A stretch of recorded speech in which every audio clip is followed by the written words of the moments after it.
Everyone expected the ceremony to end with applause. No one expected it to end with silence. The sacred moon temple stood at the heart of the kingdom, its white stone pillars rising toward the evening sky. Hundreds of wolves filled the grand courtyard. Alpha families, noble houses, village elders. Every important figure in the kingdom had gathered beneath the ancient altar where the moon bond ceremony had been performed for generations. Tonight was supposed to be a celebration. Lady Nerina Hollowbrook stood before the sacred stone in a flowing white ceremonial gown, a wreath of moonflowers resting gently against her dark hair. She had imagined this day since childhood, not because she dreamed of becoming Luna, because she believed she already knew the man waiting for her, Alpha Ronan Ashclaw. They had grown up together. Their families arranged their future years ago. Every festival, every council banquet, every harvest celebration, people smiled whenever they saw them together. They'll make a wonderful Alpha and Luna. Nerina had heard those words her entire life. Eventually, she believed them too. The High Elder raised his staff. The time has come. A respectful hush settled across the temple. Ronan stepped forward. His ceremonial cloak brushed softly against the stone steps as he approached the altar. Nerina's heartbeat quickened. This was it. The beginning of the future everyone expected. Ronan reached the top of the platform. He stopped. Then, he kept walking, past Nerina. For one confused second, she thought he had forgotten something. Instead, he descended the opposite side of the altar, straight toward another woman, Lisette Hollowbrook, her younger sister. The crowd gasped. Lisette looked just as stunned as everyone else.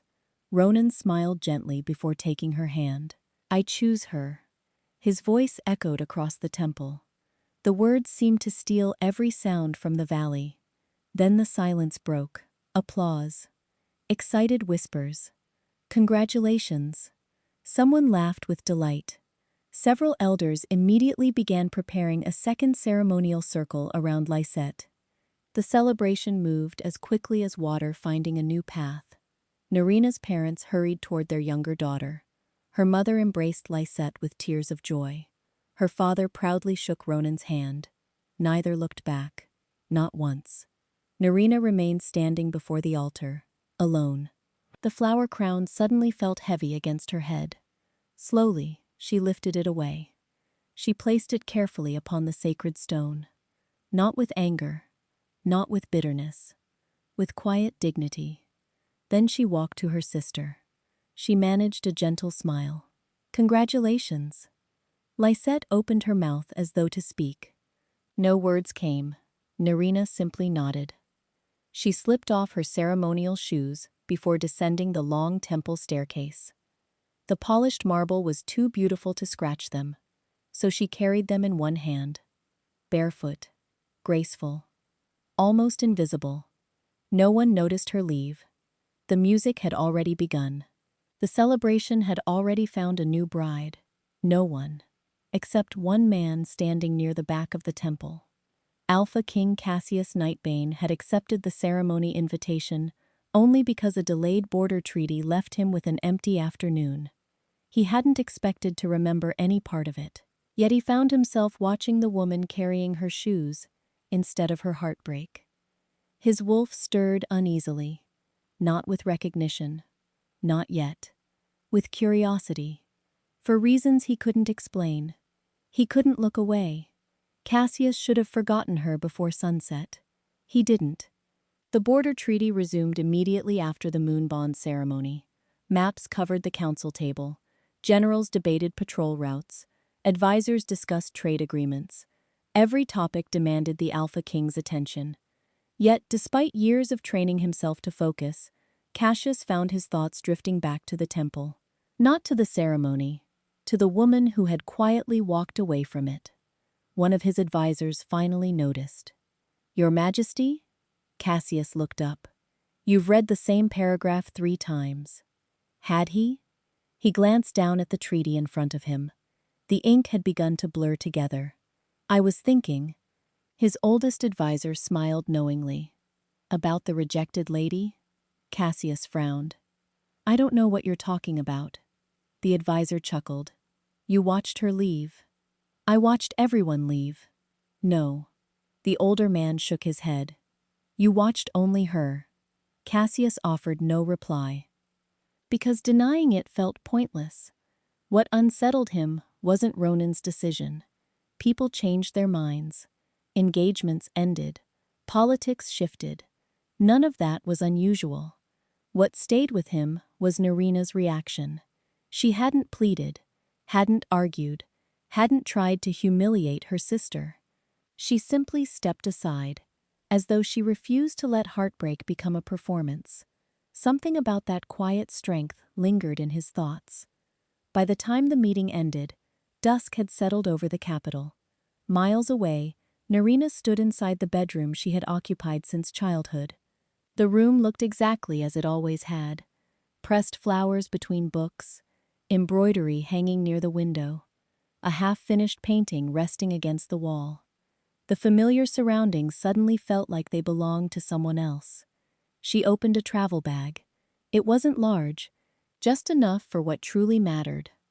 A few simple dresses, her herb journal, a small pouch of seeds collected over the years. Everything else remained untouched.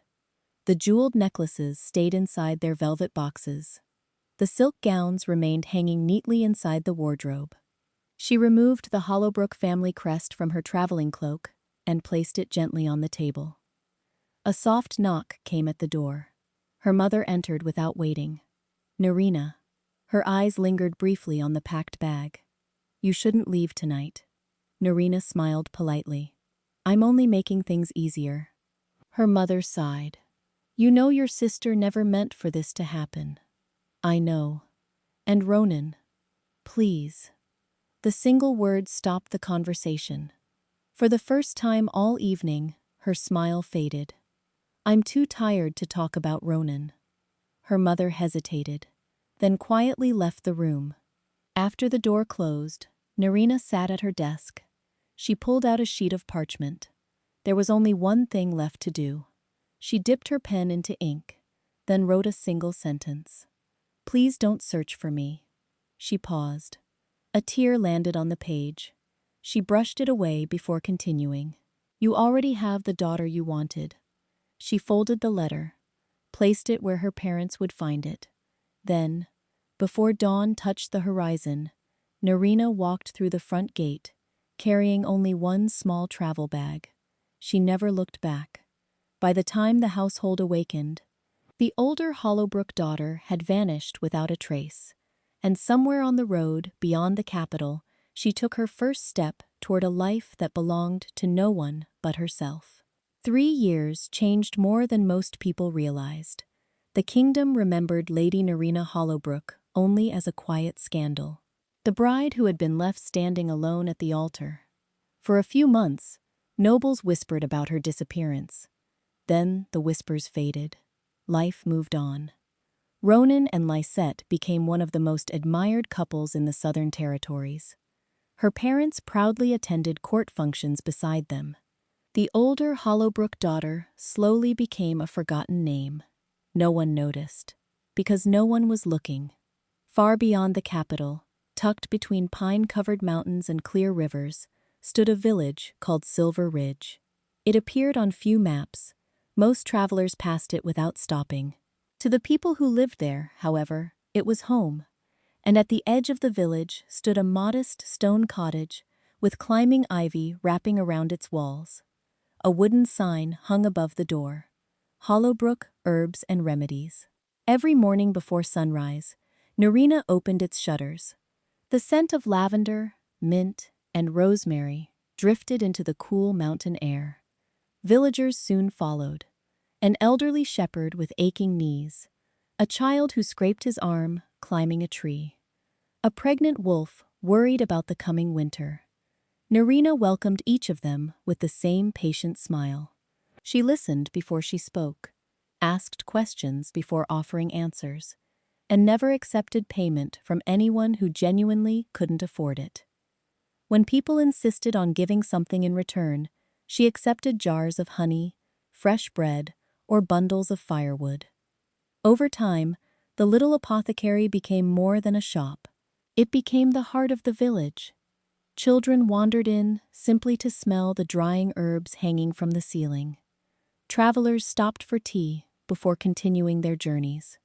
Young healers arrived hoping to learn from the quiet woman whose remedies seemed almost magical. Narina taught them willingly. "The plants tell you what they need," she often said. "You only have to pay attention." One rainy afternoon, an apprentice asked the question everyone else carefully avoided. "Did you always want to live here?" Narina smiled, while carefully grinding herbs with a stone mortar. "No." "What changed?" She thought for a moment. "I stopped waiting for someone else's life to begin." The young woman frowned. "I don't understand." Narina looked out the window, where mountain mist rolled gently through the valley. "For a long time, I believed happiness was something another person would give me." She returned to her work. "Then I discovered I could build it myself." The apprentice carried those words with her for years. Meanwhile, hundreds of miles away, Alpha King Cassius occasionally found himself remembering a woman, carrying her shoes down temple steps. He never spoke about it. He simply wondered, from time to time, what had become of her. Then, as winter approached, terrible news spread across the northern territories. A deadly fever swept from village to village. Royal physicians struggled to contain it.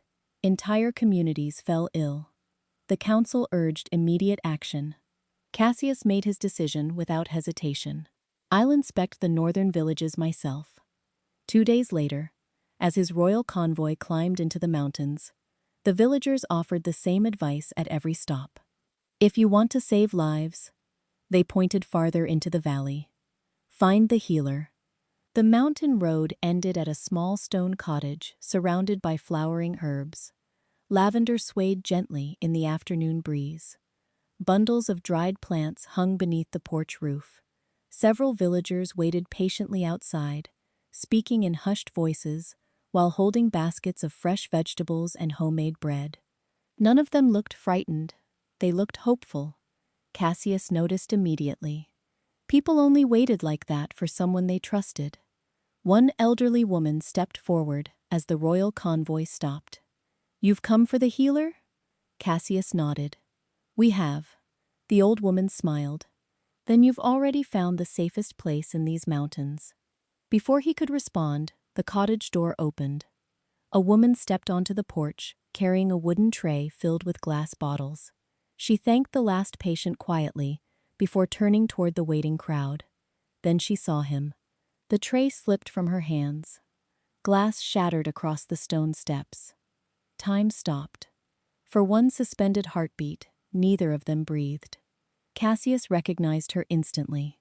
The woman from the moon bond ceremony. The one carrying her shoes. Lady Narina Hollowbrook. She looked older now, not by much. But life had softened her. There was confidence in the way she stood. Peace in the way she met his gaze. Before either of them could speak, pain exploded through Cassius's chest. His wolf surged forward so violently that he staggered backward. "Mate!" The word thundered inside his mind. Ancient. Absolute. Unmistakable. Across the porch, Narina grabbed the doorframe to steady herself. Her breathing became uneven. The strange warmth racing through her body felt unlike anything she had ever experienced. Every instinct suddenly pulled her toward the stranger standing in her garden, toward the Alpha King. The villagers looked between them in confusion. One apprentice hurried toward Narina. "Are you all right?" She lifted one hand without looking away from Cassius. "I'm fine." It was a lie. Nothing about this felt fine. Cassius forced himself to take a slow breath. He had witnessed mate bonds before. He knew they could be powerful. Nothing prepared him for this. It felt as though the moon goddess herself had reached inside his chest and rearranged his entire world. His advisors exchanged worried glances. One whispered quietly, "Your Majesty." Cassius barely heard him. His attention never left Narina. She slowly descended the porch steps, carefully avoiding the broken glass scattered across the stone path. When she finally stood before him, silence settled over the little garden. The wind carried the scent of lavender between them. Neither knew where to begin. At last, Cassius found his voice. "Lady Nerina." She smiled, not joyfully, not bitterly, just with quiet understanding. "You remember me. I never forgot." The admission surprised even him. For a long moment, she simply studied his face. Then she laughed, softly, almost sadly. The sound puzzled everyone, except the two people standing in the garden. Because they both understood the cruel timing. 3 years earlier, fate had remained silent, while her life fell apart. Now it arrived after she had finally rebuilt herself. Nerina shook her head gently, then spoke the words that would stay with Cassius for the rest of his life. "Your Majesty." She met his eyes without hesitation. "You're 3 years too late." The mountain breeze carried her words into the quiet valley. And for the first time since becoming Alpha King, Cassius realized destiny alone might not be enough. Cassius remained in the village for 3 days. Officially, he was there to oversee the kingdom's response to the fever. Unofficially, he found reasons to visit the apothecary every morning. Sometimes he delivered fresh medical supplies from the royal physicians.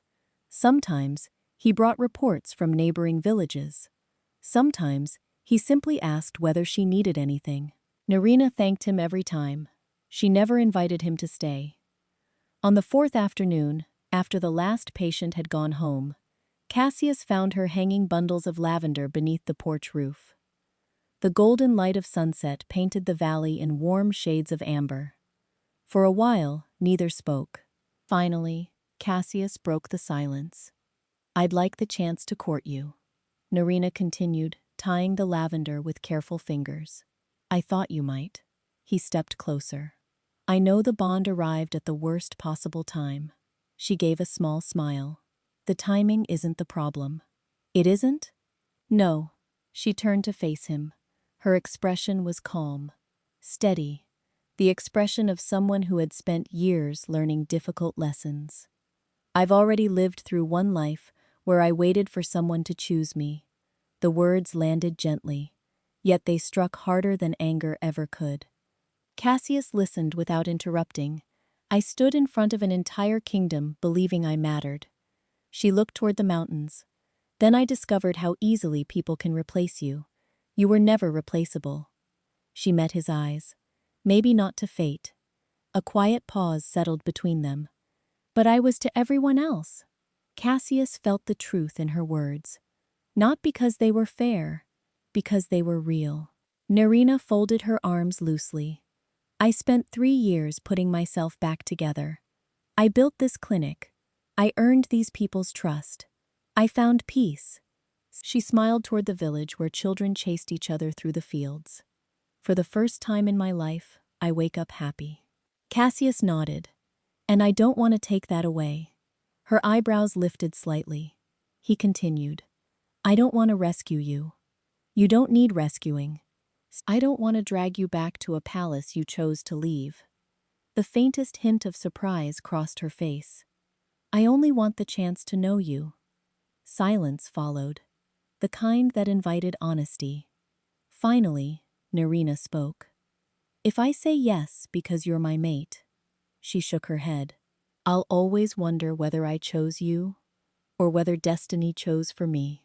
Cassius understood. She needed certainty. Not magic, not fate. Choice, deliberate, unmistakable.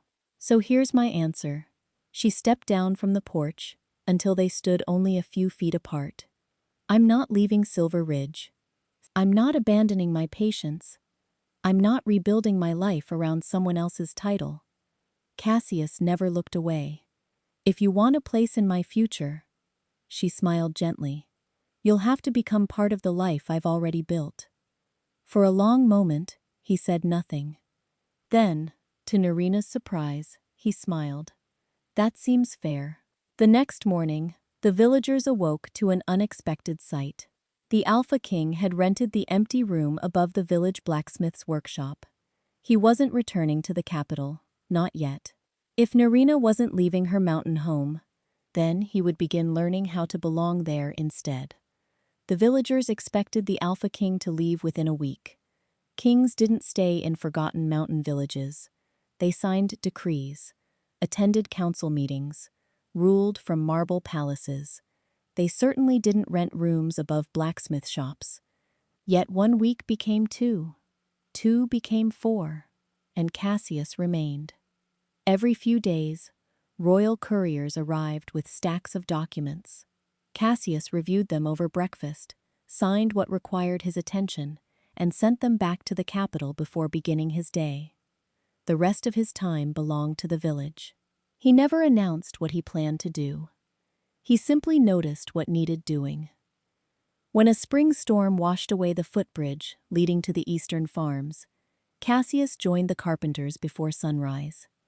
He spent 2 days hauling timber, driving nails, and carrying heavy beams across the river. By the time the bridge reopened, the villagers had stopped staring at him like a king.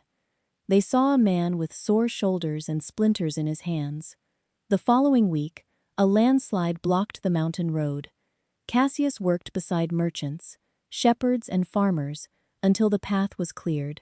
When an elderly widow struggled to repair her leaking roof, he climbed onto it himself. When Narina traveled to distant cottages delivering medicine, he quietly carried the heavier baskets. Never because she asked, because he noticed they were heavy. She noticed that too. One afternoon, they walked together along a narrow trail lined with wildflowers. Narina balanced a basket of herbs on one arm. Cassius carried 2 sacks of dried roots over his shoulder. "You know," she said, glancing at him, "most kings would have sent servants. Most kings probably would. And you?" He smiled. "I've learned servants can't carry my intentions." The answer lingered with her longer than she expected. Weeks turned into months. The villagers slowly stopped calling him Your Majesty. Without anyone suggesting it, they began calling him something else. The Alpha who carries water. It started after Cassius spent an entire afternoon hauling buckets from the river when the village well temporarily ran dry. The nickname stayed. Strangely, he seemed to like it. One evening, Narina stood outside the apothecary, watching Cassius repair a broken fence for an elderly couple. His sleeves were rolled to his elbows. His hands were streaked with dirt. He laughed as the old man insisted every fence post leaned for good luck. An elderly woman joined Narina on the porch. Mrs. Alara had lived in Silver Ridge for nearly 70 years. She watched Cassius for a moment before speaking. "He isn't here because the moon goddess told him to stay." Narina remained silent. The older woman smiled knowingly. "Fate may have brought him to your door." She nodded toward Cassius, who was carefully straightening another fence post. "But every morning since then, he chooses to walk back through it." Narina felt something shift quietly inside her. Not because of the mate bond, because of consistency. Day after day, promise after promise. He never asked her to give up the life she loved. Instead, he found a place within it, and for the first time since standing alone at the altar 3 years ago. Narina wondered whether love might not be something you waited for. Perhaps it was something someone proved, one ordinary day at a time. Winter arrived quietly in Silver Ridge. The first snowfall dusted the rooftops overnight, turning the little mountain village into a blanket of white. Life slowed. Patients still came to the apothecary. Children still played in the snow. Cassius still appeared every morning. Some habits, Narina realized, had become as dependable as sunrise. He never asked whether she had changed her mind, never mentioned the mate bond, never pressured her to make a decision. He simply lived the promise he had made. One afternoon, they hiked together to a remote shepherd's cabin to deliver medicine to an injured shepherd. The return journey took longer than expected. Snow began falling again, By the time they reached the forest, the trail had nearly disappeared. Cassius noticed Nerina rubbing her hands together. Without a word, he removed his gloves and handed them to her. "You'll freeze. So will you. I'll survive." She frowned. "You always do this." He tilted his head. "Do what?" "You notice. The heavy baskets. The loose roof. The missing bridge. When I'm cold," his smile was quiet, "I pay attention." The simple answer settled warmly inside her. For years, she had believed love was made of grand declarations, ceremonies, promises. She had been wrong. Love looked like someone remembering you disliked walking on icy paths and scattering sand before you woke. Love looked like warm gloves offered without being asked. Love looked like showing up, again and again. When they reached the village, the evening sky had already darkened. They paused outside the apothecary. Neither seemed eager to end the day. Finally, Cassius spoke. "There's something I've wanted to ask you." Nerina looked up. His expression held none of the confidence expected of a king, only honesty. "If there had never been a mate bond," he hesitated, "would you still let me stay?" The question surprised her. Most people would have asked whether she loved them. Cassius asked something entirely different, whether his actions mattered without destiny. Nerina thought about the past year, the rebuilt bridge, the repaired fences, the evenings spent sorting herbs, the children who now climbed into his lap without hesitation, the elderly villagers who trusted him, the countless ordinary moments that quietly stitched themselves into her life. Then she realized something. If the moon goddess had never intervened, she still would have noticed the man who carried water for strangers, the man who remembered everyone's names, the man who chose kindness when no one was watching. A slow smile spread across her face. She stepped closer. "So," Cassius waited. She reached for his hand. The gesture alone made his breath catch. "I think," her fingers intertwined with his, "I would have fallen in love with you anyway." For the first time in many months, Cassius had no words. He simply smiled. Not because fate had won, because she had chosen. Freely, completely, without fear. And somehow, that meant more than any mate bond ever could. 1 year later, the valley bloomed with wildflowers. The snow had melted. The rivers ran clear again. And for the first time in Silver Ridge's history, nobles from every corner of the kingdom climbed the mountain roads for a moon bond ceremony. Not because tradition demanded it, because they wanted to witness a different kind of love. The ceremony wasn't held inside a palace. It took place in the meadow overlooking the village, where Nerina often gathered herbs at sunrise. Ancient wolves rested quietly along the edges of the clearing, their silver eyes watching the preparations beneath the old pine trees. The villagers decorated wooden arches with mountain flowers instead of expensive silk. Children scattered fresh petals across the path. Everything felt simple. Everything felt right. Among the guests stood familiar faces. Alpha Ronan Ashclaw, Lysette, Nerina's parents. Time had softened them all. Her mother wiped away quiet tears as she watched volunteers prepare the altar. Her father stood silently beside her, his shoulders carrying a weight no title could remove. Ronan never looked away from the meadow, not with regret, with understanding. Some losses could never be repaired, only accepted. A hush spread through the crowd as the ceremony began. Cassius appeared first. He wore royal ceremonial robes, yet somehow he still looked like the man who had once repaired fences with rolled-up sleeves. He walked steadily toward the altar, never hesitating, never looking anywhere else. At the opposite end of the meadow, Nerina emerged between 2 rows of flowering trees. Her gown was simple ivory linen embroidered with tiny mountain blossoms. No heavy jewels, no extravagant crown. Only a wreath woven from the same wildflowers growing around the village she now called home. Their eyes met.